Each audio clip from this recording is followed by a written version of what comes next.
Get her of table 1. You're going to come up and get your drawer and pull out all of your materials for embroidery. Get her also come up and get the needles from Mr. Zisk for the group. So we have everything we need. A needle, our floss, it's called floss, and an embroidery hoop. Let's get the needle on first. So we have everything we need. We have cloth, we have a needle, and a hoop. We're going to go first to the hoop. You'll first want to lay the inner hoop down, cloth on top, outer hoop on top of that, and press down. Then you will tighten it, and you'll pull it out on all sides so that it feels like a drum.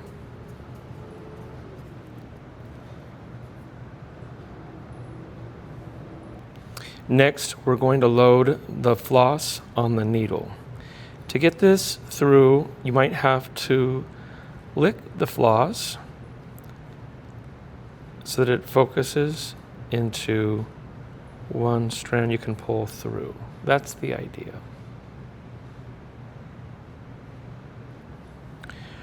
We're not going to tie knots. We don't need to tie knots. It makes it easier to change anything. You're going to hold the double edge here with your pinky, no knot at the other end. Our first stitch will be a running stitch. I'll make a drawing with a white charcoal pencil to show you what it looks like. The running stitch is just basically a highway line. Our first stitch is a running stitch. The charcoal pencil wouldn't allow me to draw, so we're just going to do this. Think highway line. So you come up from the bottom, and you pull up, you hold with your pinky, and you catch the end of it right about there, and you hold it down. You go forward. Don't go wider than your pinky nail, okay? So think pinky nail width.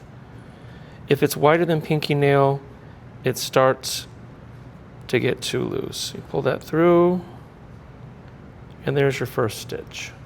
I'll do a few more in a moment.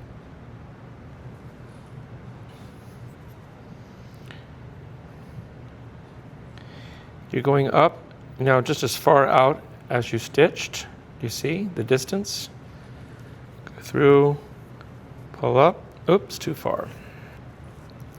I recommend this running stitch. It's going to look like a highway line. Make sure the lock is up away. It'll be a lot easier. So I'm holding the floss, the double edge, with my pinky. There is no need for a knot. I start below, and I go up, and I pull and hold right about there. See that? And then I go forward, no wider than the width of my pinky nail. Forward. And then my next stitch, I'm coming up about the same distance as the width I just stitched. I'm going to do this a few more times. I'm still holding the back with my other hand as I go forward. And so it goes. It's pretty simple, just like a highway line, okay? Again, not too far away. It'll start to hold itself together in place in the back. It'll let it go. So if it looks like a highway line, you're looking good. Mine's a little far away, but that's just making it very clear for everybody. Do this all the way across.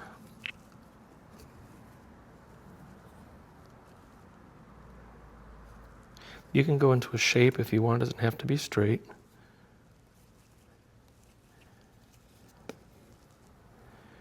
And that's the idea of a running stitch, your first stitch. You have to show me all three before you move to your final cloth. The next stitch, the second of three, is called the back stitch. Same idea as running. There it is. Forward, no wider than my pinky nail. I go forward, but this time, rather than going ahead, I'm going to go backward, hence the back stitch, through the hole I just came out. Okay? And then it creates the illusion of a line. And that's what lines look like in embroidery. Do not go all the way across, because that's not embroidery. That's just a mess. So you go back through, again, no farther apart than your pinky nails, backwards through the hole you came out, and forward you go again, and so on. You get the idea? Back down through the hole you came out. Ahead, the width of your pinky nail. The smaller and the closer together your stitches are, the cleaner, the tighter, the flatter it will be. When I get stitches that are too far apart, I will ask you to redo them, because too far apart is simply sloppy. That's the idea of a running stitch. Not a pretty running stitch, but it's a demo. The final stitch is the satin stitch. This is how embroidery artists fill. So you come up and think zigzag, think laps. If you've mown a lawn, or you swim laps, or you run a track, you go down, you come right up next alongside where you went down. You come up, and you go back where you began, right alongside. So think of it as doing laps. Again, right next to where you last went down, and back into where you intend to head, and alongside where you just came down, and back up. You feel the idea? You're going to make a shape that'll be filled by a pattern of zigzag laps going back and forth in your piece. I discourage you from filling too far away. Keep all your fills close together. The closer and tighter together, the neater it will look. These 3 basic embroidery techniques allow you to do all kinds of other things. I am not an expert at this. I am learning alongside you. I just know that this is an important skill, as embroidery is done anywhere in the world there is cloth. It is a global art form of all kinds of intricacies, techniques, and splendor.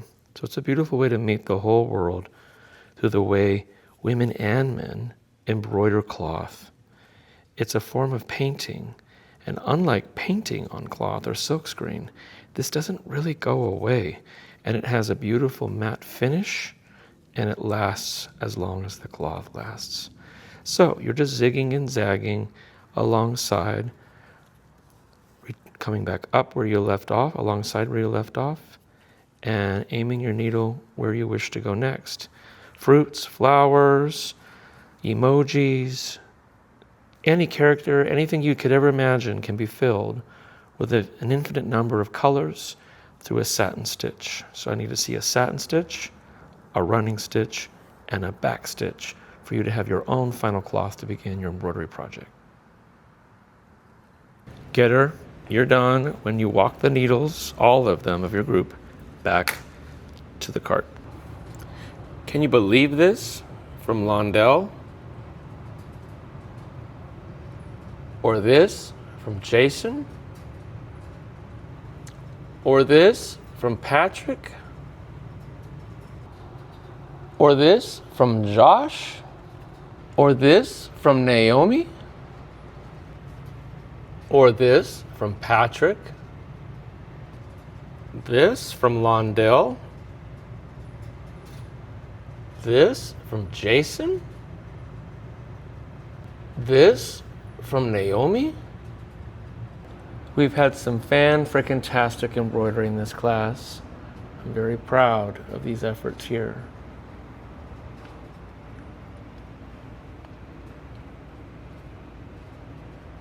You look closely, there's a lot of great detail and affection.